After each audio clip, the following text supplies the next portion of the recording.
உறவுகள் அனைவருக்கும் வணக்கம். நான் உங்கள் டிகேவி ராஜா. இந்த பதிவு 27/8/2024 அன்று பரம்பக்குடியில் வீட்டிற்கும் தேசிய தலைவர் இமானுவேல் சேரனார் அவர்களுடைய மணிமண்டபம் அமைந்திருக்கக்கூடிய இடத்திற்கு வந்திருந்தோம். அங்கு பரம்பக்குடி தேவேந்திரர் பண்பாட்டுக் கழகத்தினுடைய தலைவர் பரம்பை பாலா அவர்கள் பார்வையிட்டு கொண்டிருந்தார் அந்த மணிமண்டபத்தை.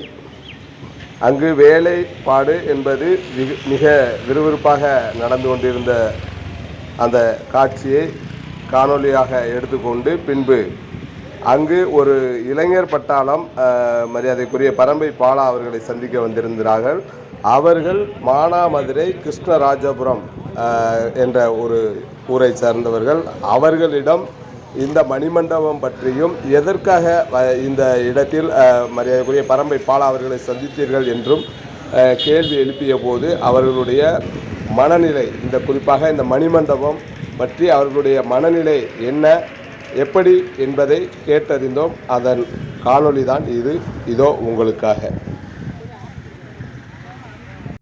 ராமநாதபுரம் மாவட்டம் பரம்பக்குடி வட்டம் தேசிய தலைவர் இமானுவேல் சேரனார் ஐயா அவர்களுடைய மணிமண்டபம் அமைய இருக்கின்ற இடத்திற்கு வந்திருக்கிறோம். தற்போது மானாமதுரையிலிருந்து கிருஷ்ணராஜபுரம் அப்படின்ற ஒரு ஏரியால இருந்து நிறைய உறவுகள் வந்திருக்காங்க. அவங்கள சந்திப்போம்.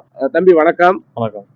இப்ப கிருஷ்ணாபுரம் காலனில இருந்து, அதாவது கிருஷ்ணராஜபுரம் அங்க இருந்து வந்திருக்கீங்க. என்ன நோக்கத்துக்காக வந்திருக்கீங்க? ஐயாவோட அந்த மணிமண்டபம் அமையக்கூடிய இடத்தை பார்த்துருக்கீங்க. உங்களுடைய மனநிலைமை எப்படி இருக்கு?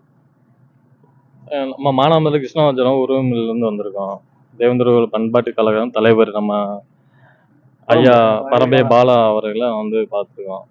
அவருக்காக அழைப்பிதழ் கொடுத்தோம். நம்ம வருஷம் அழைப்பிதழ் கொடுத்துருக்கோம். அங்கே வருஷம் நம்ம வந்து கொண்டாடுவோம். நம்ம மானாமதுரையில் முதல் நாளாக 10ஆம் தேதி வான வேடிக்கை இந்த மாதிரிலாம் விழா வந்து சிறப்பித்தோம். 2ஆம் நாள் 11 காலையில் பொங்கல் விழா இந்த மாதிரி விழா நடத்தினர். வந்து இங்க பரம்புடியில வந்து வாகனங்கள் அங்க இருந்து வர்றதுக்கு ஏற்பாடு பண்ணிருக்கீங்க. 16 வாகனங்கள். 16 வாகனங்கள். பஸ். ரொம்ப சிறப்பு தம்பி. உங்க பேர் என்ன தம்பி? என் பேர் கரண்ராஜ். இங்க இந்த மணிமண்டபம் அமைய இருக்கக்கூடிய இடத்தை பாத்திருக்கீங்க இல்லையா?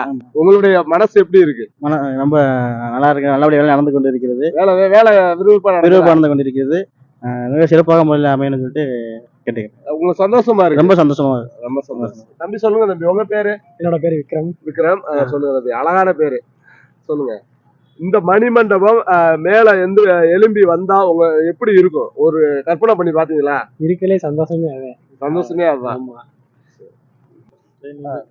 இதே தமிழக அரசு வந்து பட்டியல் வெளியிட்டு கொஞ்சம் முன்னோக்கி எடுத்து வச்சோம்னா கொஞ்சம் இன்னும் சந்தோஷமா இருக்கும், சிறப்பா இருக்கும். இந்த அரசு விழா பத்தாது, இன்னும் இந்த பட்டியல் வெளியிட்டு மட்டும் இன்னும் கொஞ்சம் நல்லா இருக்கும். சொல்லுங்கண்ணே, இந்த மணிமண்டபம் அமையக்கூடிய இடத்துக்கு வந்திருக்கீங்க. பாத்தீங்களா? ஃபுல்லா பாத்தீங்களா? நல்லா பெருசா இருக்கா? பெருசா இருக்கு. சந்தோஷமா இருக்கு. ரொம்ப சந்தோஷமா இருக்கு. சரி. உங்க பேரு? என் பேரு இளமதி. எங்க இருந்து வந்திருக்கீங்க? கிருஷ்ணராஜபுரம். மானாமதுரை. மானாமதுரையா தான். உங்க இந்த பட்டியல் மாற்றம் சொல்றாங்க இல்லையா, அதை நீங்க விரும்புறீங்களா? அதை விரும்புறோம். விரும்புறீங்க. சரி, அதனால உங்களுக்கு என்ன லாபம்? அதனால எங்களுக்கு அதனால வேணாம், பட்டியல் மாற்றம் வேண்டும். பட்டியல் மாற்றம் தான் வேணும். பட்டியல் மாற்றத்தை நீங்க விரும்புறோம். ரொம்ப சந்தோஷம்.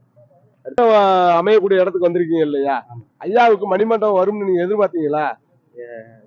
எதிர்பார்த்துக்கிட்டே இருக்கேன். மேற்கொண்டு பெருசா பண்ணணும். இந்த பட்டியல் மாற்றம் சொல்றாங்க இல்லையா எல்லாரும், அது நீங்க விரும்புறீங்களா? அந்த பட்டியல் மாற்றத்தை விரும்புறேன். கண்டிப்பா விரும்புறீங்க. சரி, ஓகே. என் பேர் சஞ்சய்குமார். எங்க இருந்து வந்திருக்கீங்க? மானாமதுரை கிருஷ்ணராஜபுரம் இருந்து வந்திருக்கீங்க. இந்த மணிமண்டபம் அமைஞ்சிருக்கு இல்லையா, உங்களுக்கு பிடிச்சிருக்கா? அந்த மணிமண்டபம் பிடிச்சிருக்கு. ரொம்ப சந்தோஷமா இருக்கு இல்லையா? இது மாதிரி இந்த மணிமண்டபம் முழுசா அமைஞ்சு இதுல திருவிழா நடந்தா எப்படி இருக்கும்? ரொம்ப நல்லாதான் இருக்கு, சந்தோஷமா இருக்கு. சரி. பட்டியல் மாற்றம்னு ஒண்ணு சொல்லிக்கிட்டே இருக்காங்க, அதை பத்தி நீங்க என்ன நினைக்கிறீங்க? அதை பத்தி ரொம்ப கௌரவமா நினைக்கிறோம். பட்டியல் மாற்றம் கண்டிப்பா வேணும். ஆமா, வேணும். வாழ்த்துக்கள்.